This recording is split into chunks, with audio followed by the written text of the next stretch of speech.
اللہ کی مرضی اور اپنی مرضی میں جو فرق کا نام ہے وہ غم ہے.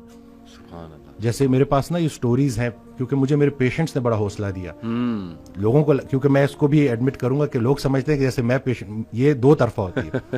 مجھے ایک ڈاکٹر کا جملہ بڑا پسند ہے کہ یہ جو کنسلٹیشن ہوتی ہے نا, یہ دو پروفیشنلز کی میٹنگ ہوتی ہے. زبردست. ٹھیک ہے, تو اس میں اس دن ایک صاحب آئے, انہوں نے اپنی سٹوری بتائی کہ میرا 14 سال کا جو ہے بیٹا تھا, جو کہ اسپیشل تھا, جو نہ بول سکتا تھا نہ سن سکتا تھا, اور وہ ڈوب گیا. اور اس بات کو کافی ٹائم ہو گیا, لیکن جب بھی مجھے یاد آتا ہے تو میں روتا ہوں. تو مجھے ڈر ہے کہ کہیں میں اللہ کا گلہ تو نہیں کر رہا. تو میں نے کہا کہ نہیں, قرآن پاک میں تو باپ کی بیٹے سے محبت کو اللہ نے بڑا پسند کیا ہے, لیکن آپ مجھے بتائیں کہ جب آپ کو بیٹا یاد آتا ہے آپ کو اللہ یاد آتا ہے؟ کہتے جی بڑا. تو میں نے کہا یہ در تو آپ کو اللہ کے قریب کر رہا ہے. تو پھر وہ کہتے جی ہاں, مجھے اللہ نے بھی پوتے بھی دے دیے اور نواسے بھی دے دیے. میں نے کہا اصل میں نا ہم وہ پرانی چیزوں پہ اڑے رہتے ہیں اور اس سے نکل نہیں پاتے. جنہیں ہم رخصت کرتے ہیں وہی تو ہمارا استقبال کریں گے. اصل میں جو مضمون تھا نا وہ تھا ڈپارچر کا. ہم ارائیول کو لے کے بیٹھے ہیں, ہماری ساری پرابلمز اس دنیا سے ریلیٹڈ. صحیح بات. اتنے اس کے ساتھ الجھ گئے ہیں کہ اب سنبھالا نہیں جا رہا. ہم زندگی گزار رہے ہیں اور زندگی کو نہیں سمجھ سکے, تو ہم مرے بغیر موت کو کیا سمجھیں گے؟ جسے ہم موت سمجھ رہے ہیں ہو سکتا ہے وہ عین زندگی ہو. تو یہ ساری باتیں اور یہ وقت کے ساتھ, اور میں یہ سمجھتا ہوں کہ مجھے ان چیزوں سے اللہ نے اس لیے گزارا تاکہ میں ریلیٹ کر سکوں.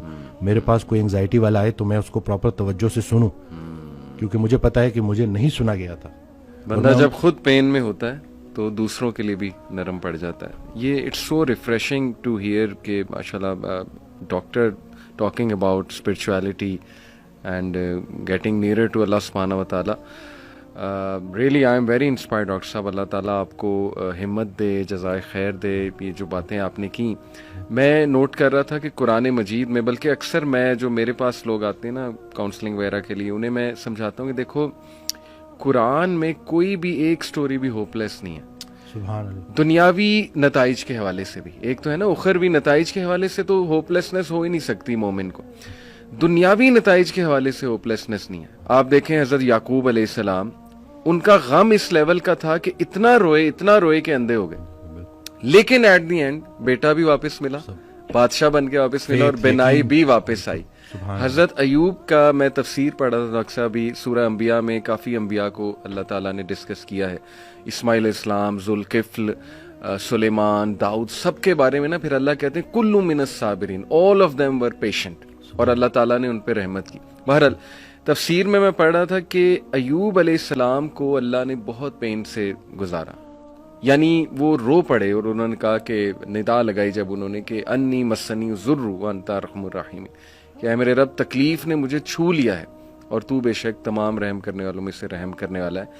تو لکھا ہوتا ہے تفسیر میں کہ the reason اللہ تعالیٰ made him go through all this tough time was to tell everyone کہ میں اپنے پیاروں کو تکلیف سے گزارتا ہوں. یہ نہ سمجھنا کہ میں تم سے ہیٹ کرتا ہوں یا میں جو ہے وہ کوئی تمہیں پنش کر رہا ہوں, کیونکہ دیکھو اگر ایوب گزر سکتے ہیں اور انبیاء گزر سکتے ہیں تو مے بی اس میں کوئی بہت بڑی حکمت ہے, پین میں, غم میں.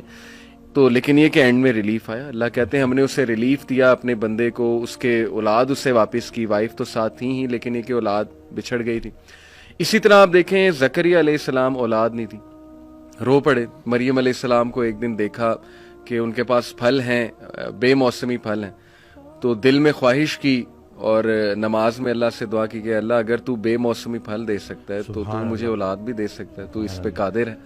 اور پھر یہ الفاظ کہ اللہ میں تجھ سے دعا کر کے کبھی مایوس ہوا ہی نہیں. تو آپ دیکھیں کہ اس وقت بچے دیے اور پھر وہ خود ہی حیران ہو گئے. یعنی آپ انسان کی حالت دیکھیں, پہلے خود ہی دعا کی, پھر جب اللہ تعالیٰ نے بچہ دے دیا تو حیران ہو گئے, کہتے اے رب مجھے کیسے ہو سکتا ہے. اسی طرح کئی مثالیں ڈاکٹر صاحب ہیں, یوسف علیہ السلام کی, موسیٰ علیہ السلام, یعنی سیڈ اینڈنگ تو ہے ہی نہیں. میں ہمیشہ انہیں سمجھاتا ہوں کہ دیکھو اللہ سے امید انسان سے لگاؤ گے تو سیڈ اینڈنگ ہے, وہ پھر سیڈ ہوگی. اللہ سے امید لگاؤ گے تو کوئی نہ کوئی ریپلیسمنٹ آ جائے گی, کوئی نہ کوئی راحت آ جائے گی, کہیں سے کچھ آ جائے گا, اللہ سنبھال لے گا.